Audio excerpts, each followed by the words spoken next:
Luke chapter 15 verses 1 to 32.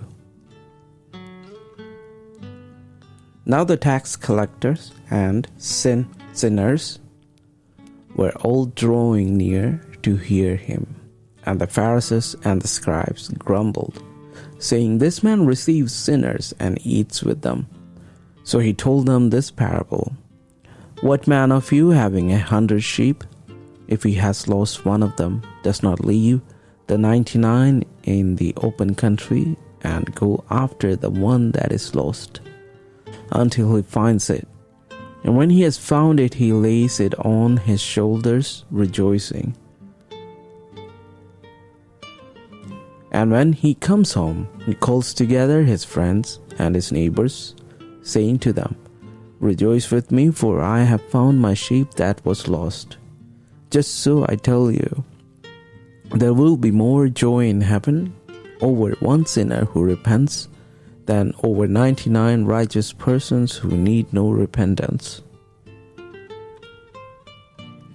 Or, what woman having 10 silver coins, if she loses one coin, does not light a lamp and sweep the house and seek diligently until she finds it? And when she has found it, she calls together her friends and neighbors, saying, 'Rejoice with me, for I have found the coin that I had lost.' Just so I tell you, there is joy before the angels of God over one sinner who repents. Or, what woman having 10 silver coins, if she loses one coin, does not light a lamp and sweep the house and seek diligently until she finds it? And when she has found it, she calls together her friends and neighbors, saying, 'Rejoice with me, for I have found the coin that I had lost.' Just so I tell you, there is joy before the angels of God over one sinner who repents." And he said, "There was a man who had 2 sons, and the younger of them said to his father, 'Father, give me the share of property that is coming to me.' And he divided his property between them. Not many days later, the younger son gathered all he had and took a journey into a far country, and there he squandered his property in reckless living. And when he had spent everything, a severe famine arose in that country, and he began to be in need. So he went and hired himself out to one of the citizens of that country, who sent him into his fields to feed pigs. And he was longing to be fed with the pods that the pigs ate, and no one gave him anything.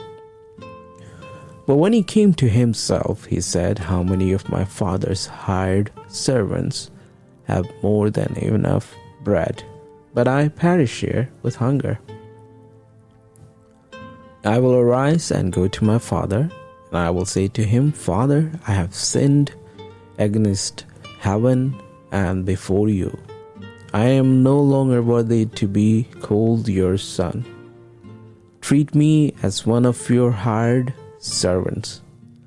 And he arose and came to his father. But while he was still a long way off, his father saw him and felt compassion, and ran and embraced him and kissed him. And the son said to him, 'Father, I have sinned against heaven and before you. I am no longer worthy to be called your son.' But the father said to his servants, 'Bring quickly the best robe and put it on him, and put a ring on his hand and shoes on his feet, and bring the fattened calf and kill it. And let us eat and celebrate, for this my son was dead and is alive again. He was lost and is found.' And they began to celebrate. Now his older son was in the field, and as he came and drew near to the house, he heard music and dancing. And he called one of the servants and asked what these things meant. And he said to him, "Your brother has come, and your father has killed the fattened calf, because he has received him back safe and sound." But he was angry and refused to go in. His father came out and entreated him, but he answered his father, "Look, these many years I have served you, and I never disobeyed your command. Yet you never gave me a young goat, that I might celebrate with my friend.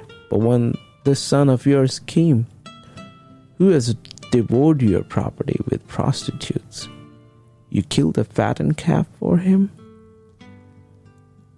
And he said to him, "Son, you are always with me, and all that is mine is yours. It was fitting to celebrate and be glad. For this your brother was dead and is alive. He was lost and is found."